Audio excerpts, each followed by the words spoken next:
Eu me formei em Medicina em 1977 pela Faculdade de Medicina de Mogi das Cruzes. Fiz minha residência em Cardiologia na Universidade de Campinas.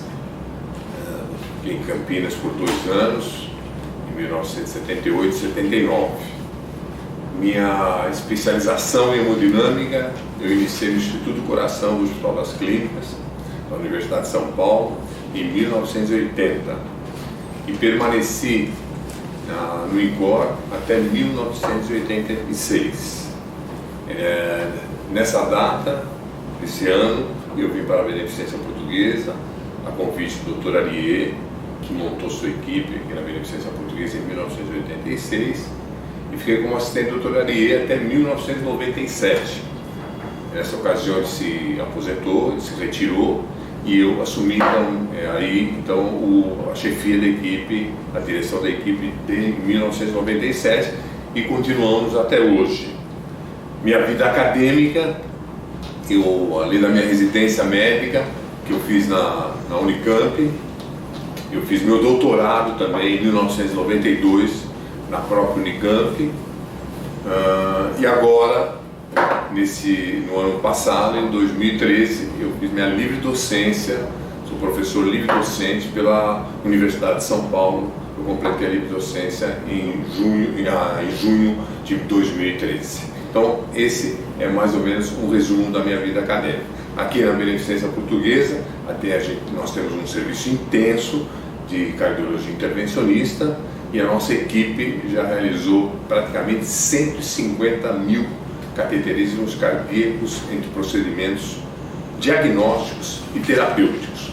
Acho que dá para ter uma ideia aí, mais ou menos, da minha vida acadêmica e profissional.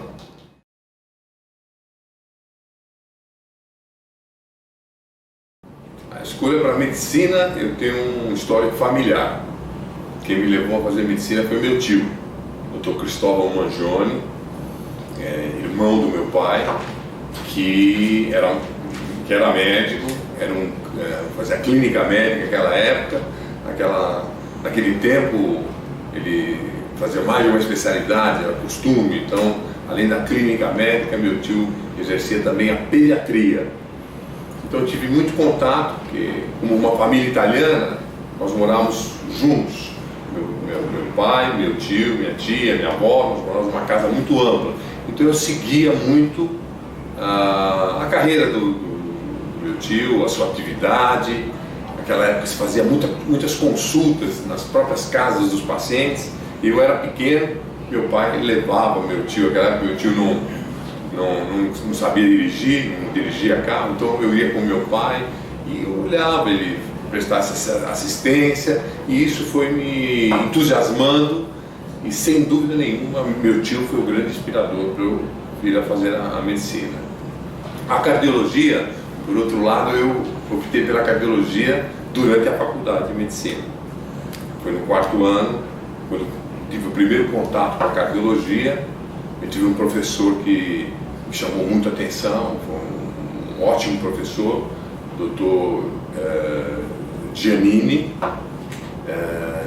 Ele um professor altamente conceituado, e foi ele, sua imagem e a própria cardiologia me fascinou e me levou então a optar pela cardiologia. Então, a partir do 4º ano da medicina, eu já decidi pelo professor Sérgio Diogo Giannini, que era professor da Universidade de São Paulo e foi professor de cardiologia também, Dr. Giannini, lá da Faculdade de Medicina de Mogi das Cruzes, que era uma pessoa extremamente ética, extremamente competente, e tinha uma didática muito boa, e isso realmente me levou a escolher a cardiologia como especialidade médica. Quando eu me formei, eu não tinha nem ideia de hemodinâmica, que a hemodinâmica estava engatinhando naquela época, poucos centros faziam hemodinâmica no Brasil, e quando eu me formei, que eu fui para Campinas, eu tive o primeiro contato com a hemodinâmica.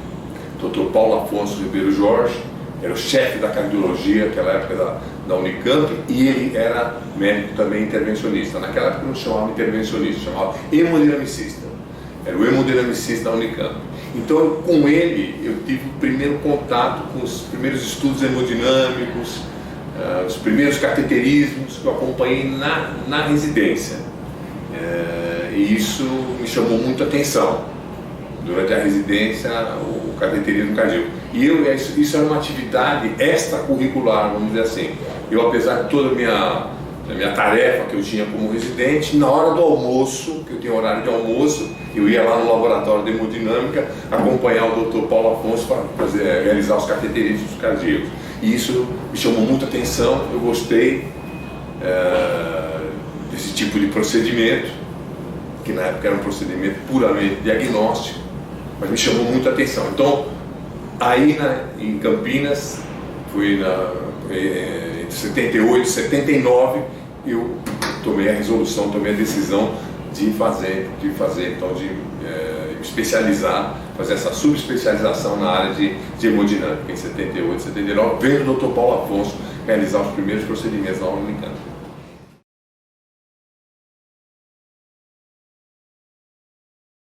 Foi a angioplastia coronária, que mudou a hemodinâmica daquela especialidade puramente diagnóstica que eu falei para essa especialidade terapêutica. Foi a dilatação da placa aterosclerótica da artéria coronária com o catéter balão. E quem fez isso foi o Dr. André Grunzi, Dr. André Grunzi, na Suíça, em Zurique, em 1977. Então ele tinha esse sonho de tratar a doença arterial coronariana, aquela obstrução pela placa de gordura na artéria coronariana, com um paciente consciente, alerta, cooperativo, sem precisar de anestesia, sem precisar ter essa incisão cirúrgica de abrir o peito. Uma pequena punção, uma dissecção, naquela época se fazia a introdução do catéter e se dilatava a placa aterosclerótica. Então o Dr. Andreas Grunzi mudou a história da hemodinâmica. Ele foi o pai da cardiologia intervencionista, nós podemos falar assim. E depois disso, é lógico que o desenvolvimento tecnológico, com a chegada dos stents, né? Depois com os stents farmacológicos de primeira geração, os stents farmacológicos de segunda geração, tudo isso foi um desenvolvimento tecnológico muito expressivo. Mas o pai da cardiologia intervencionista tem um nome, ele chama Andreas Grunzi. E a parte dessa intervenção em coronária, hoje a cardiologia intervencionista é muito mais ampla do que isso. Ela vai na parte de tratamento das doenças estruturais, das valvopatias mitral, aórtica, com implante, transcatéter de válvula. Hoje nós implantamos válvula através de catéteres com mínimas incisões, ou mesmo punções das artérias, sem precisar abrir, sem precisar colocar o paciente em circulação extracorpórea. As dilatações da válvula mitral, a implante de válvula pulmonar que está chegando também, é muito importante. O desenvolvimento todo na cardiopatia congênita, hoje vários tipos de tratamento, de tipos de cardiopatia congênita são tratados através do cateterismo cardíaco, através da intervenção percutânea. Então hoje se abriu um leque muito grande de tratamento de várias patologias cardiovasculares através do tratamento que a gente chama transcatéter. Então hoje é uma gama imensa de pacientes que antigamente necessitavam ir para a cirurgia, não tem um outro caminho, hoje eles apresentam um outro caminho menos invasivo, não substituindo completamente a cirurgia, não é isso.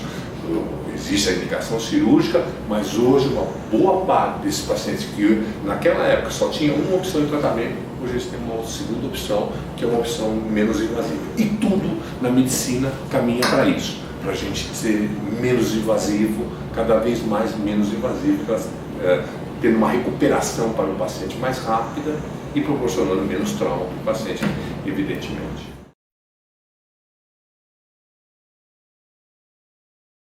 Eu vim para o INCOR em 1980, para vocês terem uma ideia, acho que é um aspecto histórico, foi praticamente a fundação do Instituto do Coração. O Instituto do Coração começou em 1979.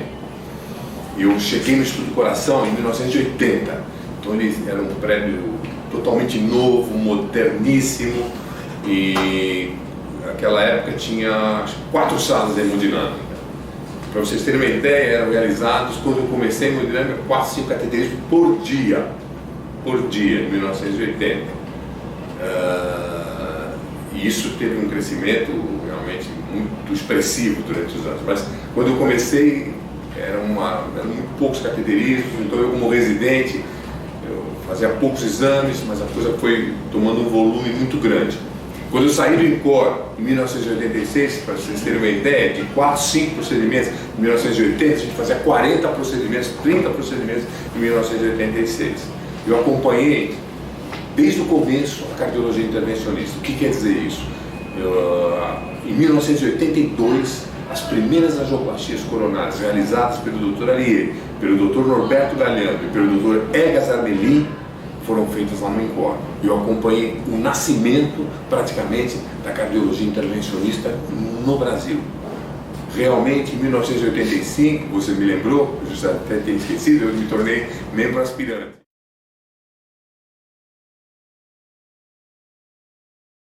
A vida associativa esteve no meu sangue, porque durante a faculdade, eu entrei na faculdade e fui presidente da comissão de recepção de calor no segundo ano, eu fui diretor social do centro acadêmico, eu fui presidente do centro acadêmico, eu fui representante do corpo discente junto ao conselho departamental da faculdade.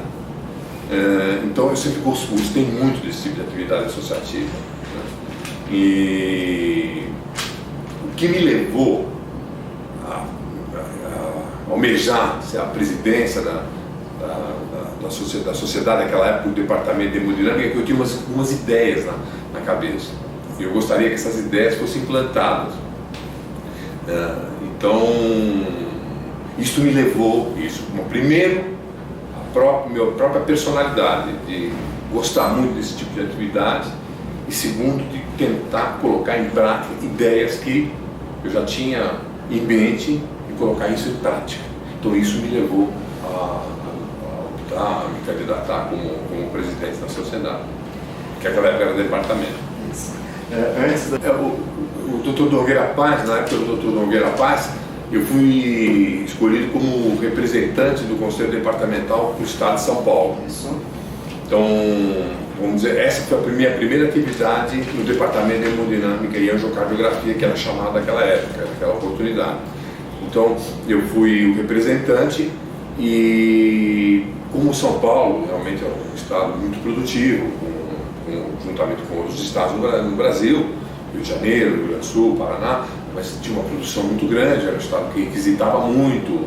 Então, eu tive um trabalho muito próximo ao Dr. Nogueira Paz.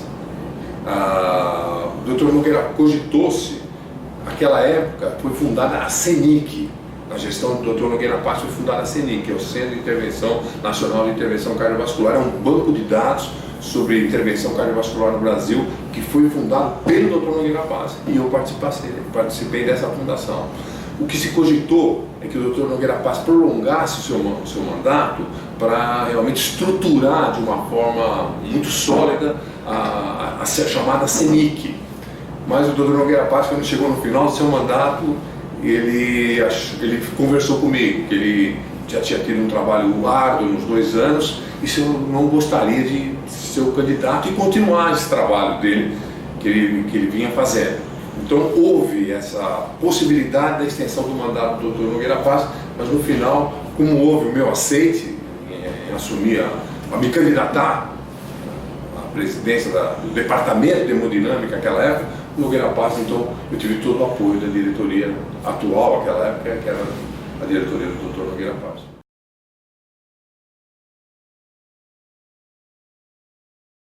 Quando eu me tornei presidente, o THA praticamente não tinha espaço físico. O THA, ele é um departamento que até hoje ele existe, e ele pertence à Sociedade Brasileira de Cardiologia. Então a Sociedade Brasileira de Cardiologia é sediada no Rio de Janeiro. A sua sede central é no Rio de Janeiro. Então o THA era um apêndice da Sociedade Brasileira de Cardiologia. Era um departamento. Então nós não tínhamos nem espaço físico. Naquela época, ainda o cateterismo, o cateterismo já estava mudando muito de uma especialidade que era puramente diagnóstica antigamente, praticamente diagnóstica, para uma especialidade, para uma subespecialidade de intervenção, de tratamento. Então, quando eu assumi, nós não tínhamos espaço físico. Praticamente nós não tínhamos espaço físico. E nós estávamos crescendo muito. O número de associados, de intervencionistas e hemodinamicistas estava crescendo muito. Então, isso também foi um fato que foi uma daquelas ideias que eu tinha que eu queria colocar em prática. Nós não tínhamos espaço físico, nós não tínhamos onde nos reunir, não tínhamos onde trocar nossas ideias, né? Então, isso fazia muita falta naquela época. O que a gente sentia é o seguinte: que numa especialidade puramente diagnóstica, nós começamos a tornar uma subespecialidade também intervencionista, de tratamento. Então, a hemodinâmica começou a ganhar uma outra imagem, uma outra representatividade.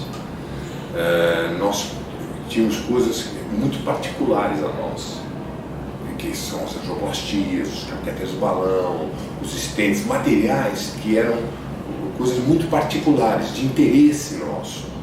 Então, o que nós precisávamos naquela época, naquela altura, quando eu assumi a presidência em 1992, era um sentimento quase de todos que nós necessitávamos de uma maior representatividade junto à sociedade, de uma maneira geral, junto aos órgãos governamentais, né?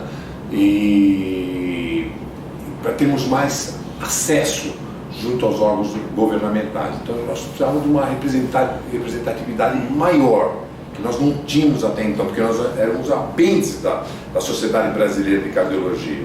Então nós tínhamos uns interesses que eram muito próprios nossos, eram coisas muito dirigidas a nós.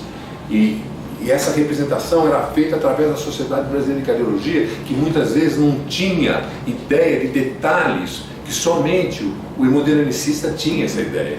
Então a gente falou: olha, nós temos que ter uma maior representatividade, nós temos que sentar à mesa das negociações junto aos órgãos públicos, junto ao governo, né, ao Ministério da Saúde, nós temos que ter uma maior representação, também a sociedade, né, a gente pode divulgar a nossa especialidade junto à sociedade, e para isso a gente precisava criar uma sociedade, para que desse essa autonomia para nós.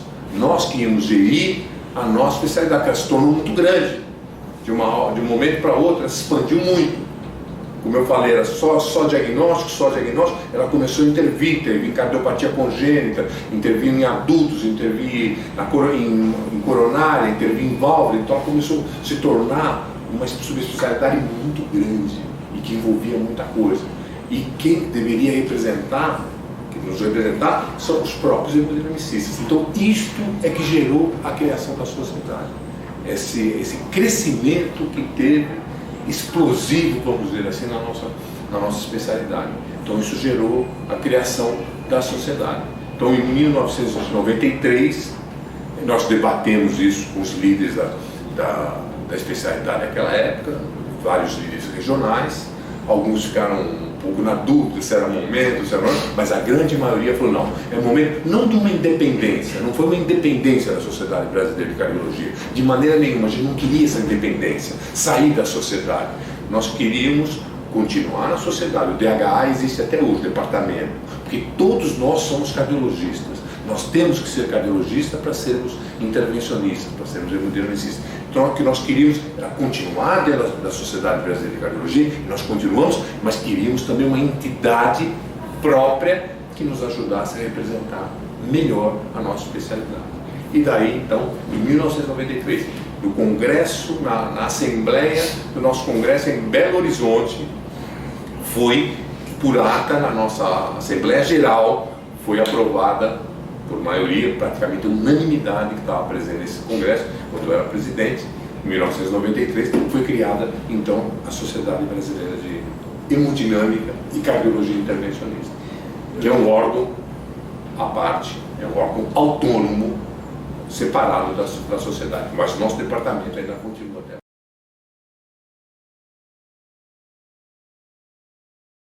Nós formamos uma chapa jovem naquela época. Naquela época eu era jovem. Esses cabelos brancos que eu tenho hoje. Então, uma chapa jovem. Essa chapa era composta pela minha pessoa, pelo Dr. Miguel Ratti, como como secretário pelo Dr. Fausto Félix, que era o tesoureiro naquela época, foi nosso tesoureiro. E essa ideia foi discutida primeiramente entre nós, entre as pessoas mais jovens da hemodinâmica. A partir dos três, nós conversamos, nós expusemos a nossa necessidade entre os três, discutimos, trocamos as ideias, e a partir daí nós começamos a passar para essas lideranças que eu falei para vocês. Mas aí nós tentamos conversar com argumentos que a gente não queria criar nenhum tipo de animosidade, pelo contrário, nós íamos continuar na Sociedade Brasileira de Cardiologia, sempre participando dos congressos, tendo nosso departamento, só que a gente necessitava de autonomia, a coisa estava muito grande, e quem tinha que representar a hemodinâmica era a hemodinâmica.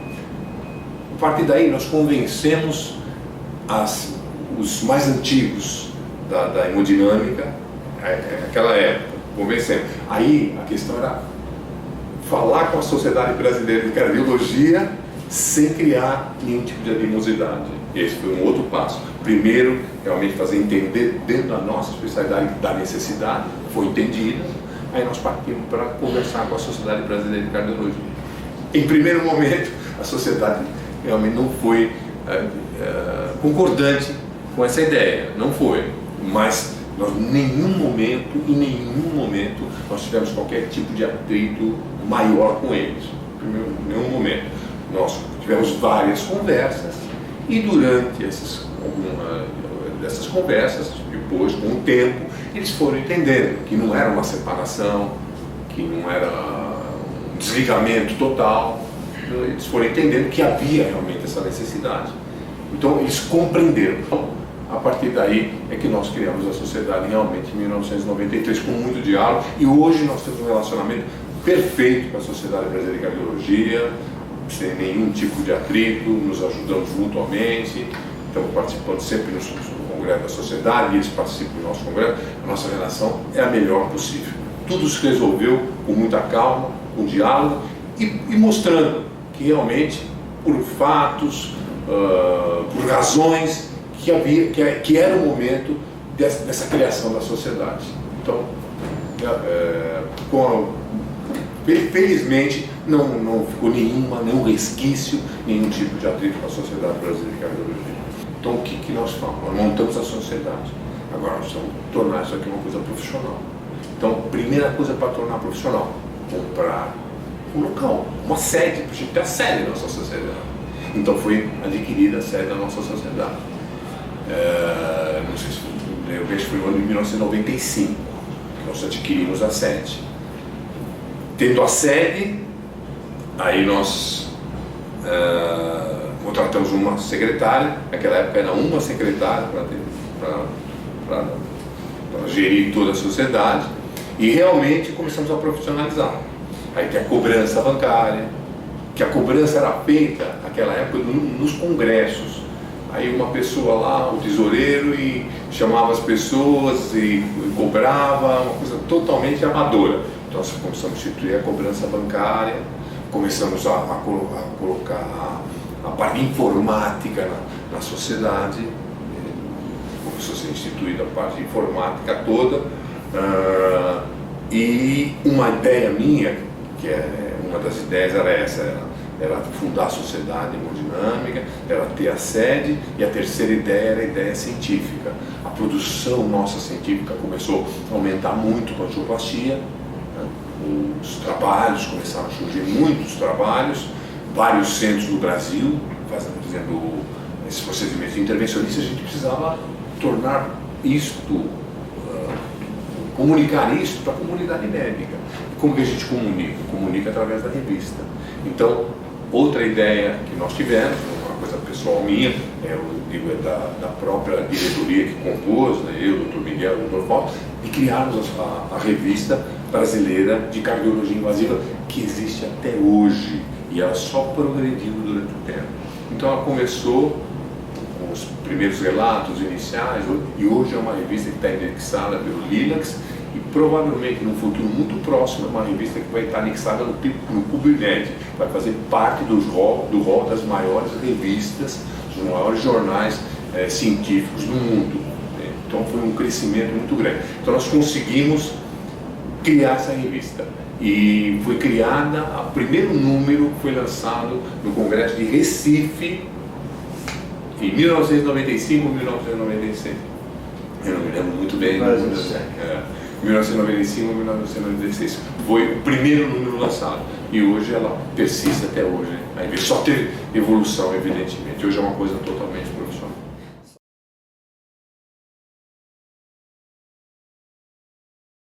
É lá na Rua Beira-Rio. Inclusive, esse é até um fato interessante eu contar. Naquela época, o presidente da Sociedade Brasileira de Cardiologia era o Dr. Ramírez. E foi com o Dr. Ramírez que eu tive esse primeiro contato, dizendo da criação da sociedade, que no começo foi muito bem absorvido, mas com o tempo a coisa começou a ser muito bem entendida. E nesse prédio hoje, lá na Rua Beira-Rio, era a sede dos Arquivos Brasileiros de Cardiologia. É até hoje sede do Arquivo Brasileiro de Cardiologia. E o Arquivo Brasileiro de Cardiologia é a revista da Sociedade Brasileira de Cardiologia. Aí o Dr. Ramírez, surpreendentemente, um dia me ligou. Falou: Mangione, vocês estão procurando uma sede, não estão procurando uma sede? Eu falei: não, estou procurando um imóvel. Por que vocês não vêm ficar junto da gente? Nós temos aqui os Arquivos Brasileiros de Cardiologia, a revista da Sociedade Brasileira de Cardiologia, e no mesmo prédio existe um conjunto que está livre, está à venda. Então foi o próprio presidente da Sociedade Brasileira de Cardiologia que nos alertou. Aí eu fui ver esse imóvel. E era um imóvel que na época nos fornecia todas as nossas necessidades, supria todas as nossas necessidades. Então nós acabamos ficando junto de um órgão da Sociedade Brasileira de Cardiologia e orientados pela própria Sociedade Brasileira de Cardiologia.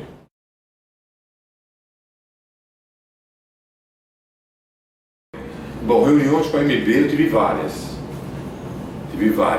Porque naquela época, praticamente tudo da diretoria era tratado ou pelo presidente, ou pelo secretário, e o tesoureiro, naquela época, ele tratava da parte financeira. Então, eram 3 pessoas para tratar de todas as coisas. Então, eu tive várias reuniões dentro da MB, tentando primeiro colocar que começaram a surgir procedimentos novos, né? Angioplastia, depois o implante de dente, depois o rotapleito, depois a terectomia, naquela época, e assim foi. Veio o laser, aquela época. Então, tudo isso tinha que ser atualizado periodicamente na tabela da MB. Então, eu tive várias reuniões, várias vezes eu fui na MB tentar colocar e colocamos isso. Teve até a última tabela, que saiu em 94, 96, de procedimentos médicos, que já incorporava toda essa tecnologia mais moderna naquela época.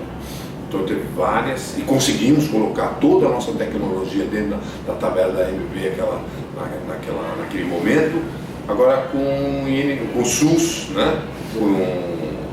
Foi reuniões, fomos a Brasília, tivemos reuniões com o ministro, cheguei a ter reunião com o ministro da Saúde, o representante do ministro da Saúde, e conseguimos alguma melhoria naquele momento com relação aos honorários médicos, mas não chegou a ser o que nós realmente pretendíamos. Isso é um problema crônico que vem de muitos anos e persiste, infelizmente, até hoje. A tabela do SUS hoje é uma tabela que está congelada há mais de 10 anos. Se não me engano, são 12 ou 14 anos de congelamento na tabela, não há nenhum real de aumento na tabela do SUS.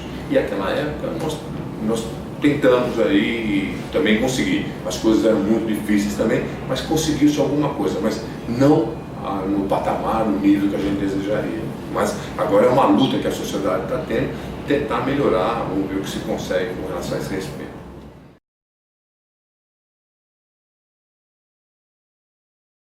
O primeiro congresso foi aqui em São Paulo, no Mofarrete, se não me falha a memória. Era um congresso, mais ou menos, para umas 100 pessoas, 120 pessoas, no máximo.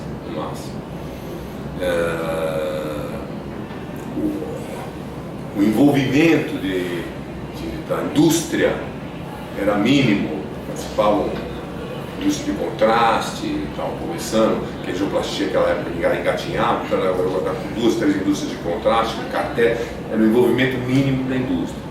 Hoje, nós tivemos nosso congresso hoje, o Congresso da Sociedade Brasileira, envolve mais de 1.500 pessoas, 1.500 pessoas. O ano passado nós tivemos um congresso conjunto da Solace, junto com a nossa Sociedade Brasileira de Hemodinâmica, a Sociedade Brasileira e a Sociedade Latino-Americana, que envolveu mais de 2.000 pessoas. Foram, se não me engano, quase 50 indústrias que participaram do congresso. Então era uma coisa, o congresso antigamente nós conhecíamos todos, era praticamente uma família, que eram tão poucas pessoas que todos se conheciam, todos sabiam o que cada um fazia. Então era praticamente um congresso muito gostoso. Não que hoje não venha a ser, mas hoje tornou uma proporção enorme. Nós não podemos conhecer todo mundo, são 2.000 e poucas pessoas. Então no começo era encarado como uma atividade científico-familiar. A gente reunia os amigos, aqueles jantares gostosos, era uma oportunidade até de rever os amigos, que todos se conheciam naquela época. Então o avanço nessa área de congresso ele foi realmente muito grande, foi estrondoso. Eu fui o presidente do congresso da Solace, que quando o congresso da Solace, da Sociedade Latino-Americana de Cardiologia e Intervenções, é no Brasil, como nós temos uma sociedade muito forte, graças a Deus hoje, a sociedade está extremamente profissionalizada, é uma sociedade muito atuante. Então o que se faz? Juntam-se os congressos. Quando é no Brasil, a Solace, a latino-americana, ela faz na Argentina, no México e no Brasil. Agora são 3 lugares só que faz a Solace. Quando ela é feita no Brasil, ela se une ao Congresso da Sociedade Brasileira. Então faz um congresso só, porque o nosso congresso é muito grande também, então se une junto com a Sociedade Latino-Americana. E eu fui escolhido como presidente do congresso no ano passado. Foi um congresso realizado no Transamérica, nas dependências do Transamérica. Foram 3 dias de intensa atividade, tivemos inúmeros convidados internacionais participando. Foi um dos recordes de participantes, foi esse congresso, um congresso também da Solace que teve no Rio de Janeiro. Nós ultrapassamos a marca de mais de 2.000 participantes nesse congresso. Tivemos um apoio muito marcante de toda a indústria envolvida na área de hemodinâmica, de cardiologia intervencionista, e graças a Deus a repercussão foi muito boa, porque todos os comentários sobre esse congresso foi que realmente esse foi um dos melhores congressos da Solace SBHCI de todos os tempos, em matéria de organização. Tivemos a comissão também de organização, o Dr. Rogério Sarmento Leite, que era o presidente da comissão científica, o Dr. Marcelo Queiroga, que era o presidente da sociedade, nos unimos o Dr. Oscar Mendes também, que era o presidente da Solace. Então formou-se um grupo de trabalho muito interessante, muito unido, e realmente surtiu frutos. Foi um congresso que teve uma repercussão científica e organizacional muito boa.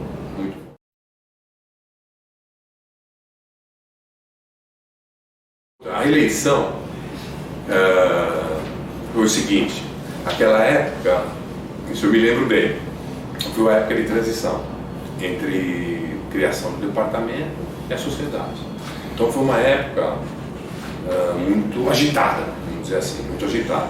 Então, quando chegou 94, que eu ia entregar para o meu sucessor, as pessoas começaram a falar comigo: mas João, não está completo essa estruturação da sociedade, ela precisa seguir, e você já está totalmente envolvido, você já fez o relacionamento com as pessoas, você já está envolvido na compra da sede, você já está envolvido com a estrutura profissional da sociedade, mas faltavam alguns passos. Então eles me falaram: fica mais 2 anos para terminar toda essa estruturação que era necessária. Então foi isso que me levou à eleição, permanecer mais 2 anos para que quando eu já entregasse realmente a sociedade com a estrutura mínima necessária para o meu sucessor poder desenvolver o trabalho. Se eu entregasse em 1994, eu ia entregar um trabalho inédito, um trabalho extremamente necessário. Hoje todos reconheceram que era necessário, naquela época a gente instituía a nossa sociedade. Então eu ia entregar sem a estrutura adequada e para uma pessoa que não estava habituada a saber os caminhos para a gente dar continuidade e chegar ao final dessa estruturação completa. Então eles me pediram, você já está enfronhado nisso, a diretoria já está enfronhada, já se relacionou com a SBC, já está no processo de compra da casa, já está mexendo. Então vamos continuar mais 2 anos e aí você termina isso, entrega o mandato com a estrutura já básica entregue. E foi isso que eu fiz, graças a Deus. Em 1996, quando nós entregamos a estrutura, vamos dizer, mínima necessária, ela já estava completamente estabelecida.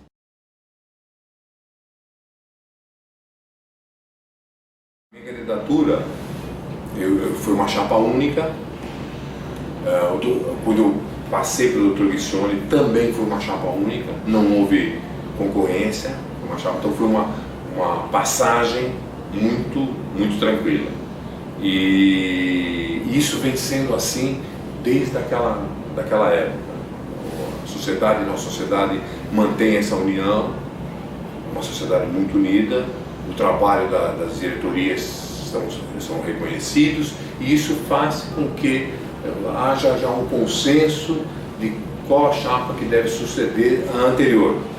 Então, o que eu me recordo, houve algumas disputas, depois, desde 96 até hoje, se não me engano, teve 2 disputas nessas sucessões todas, o restante foi tudo chapa única, o que demonstra que a sociedade hoje é uma sociedade muito unida e que o trabalho, que as diretorias estão sendo feitas, são trabalhos que estão sendo reconhecidos pelos associados e apoiados para ver uma continuidade. Isso é muito importante, para ver essa continuidade de ideias, essa continuidade de trabalho.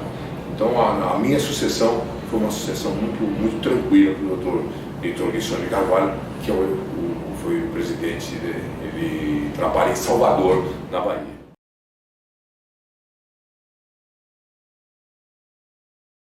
Depois de sair da presidência, eu tive alguns cargos, aí eu assumi a CENIC, eu fui coordenador da CENIC por 2 gestões, fui coordenador, e hoje eu faço parte do Conselho Consultivo. O Conselho Consultivo é um conselho de ex-presidentes. Todos os ex-presidentes fazem parte desse Conselho Consultivo em momentos que exigem opinião de pessoas, vamos dizer assim, um pouco mais experientes.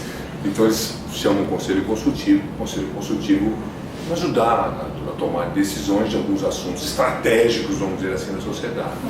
Eu procuro ajudar sempre da melhor maneira possível, sempre que sou requisitado para alguma função, eu tento ajudar da melhor maneira possível, mas eu acho que tem que dar oportunidade aos jovens. Então, desde que eu fui presidente, primeiro diretor social, depois presidente, depois coordenador da CENIC, eu falei, minha atuação na sociedade está encerrada de uma maneira oficial. Oficiosamente, eu trabalho sempre ajudando o que seja necessário. E fico na parte do Conselho Consultivo, que é um órgão que tem na sociedade.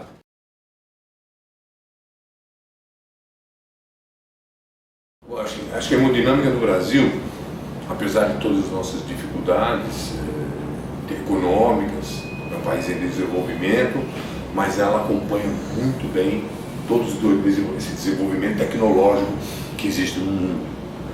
Então, nós podemos dizer que tudo que é feito de mais moderno, nós temos a capacidade de fazer aqui no Brasil. O Brasil sempre foi um país de vanguarda na medicina, na cardiologia e, falando da nossa especialidade, a cardiologia intervencionista, ele sempre foi de vanguarda. A introdução da angioplastia, de todos esses novos dispositivos, ele sempre esteve na vanguarda. Hoje ele é muito respeitado no exterior, muito respeitado nos grandes congressos internacionais. Sempre nomes da cardiologia intervencionista brasileira são convidados para participar das mesas, inclusive mais importantes desses congressos internacionais, Temos trabalhos que são feitos aqui, inclusive estudos multicêntricos randomizados, que são publicados em grandes revistas, em revistas de grande prestígio internacional, trabalhos inclusive genuinamente brasileiros dentro da intervenção. Então, o que eu posso falar para vocês é que hoje a cardiologia intervencionista nacional ela é comparável a qualquer outra cardiologia intervencionista de qualquer outro país do mundo. Esse é o ponto que nós chegamos.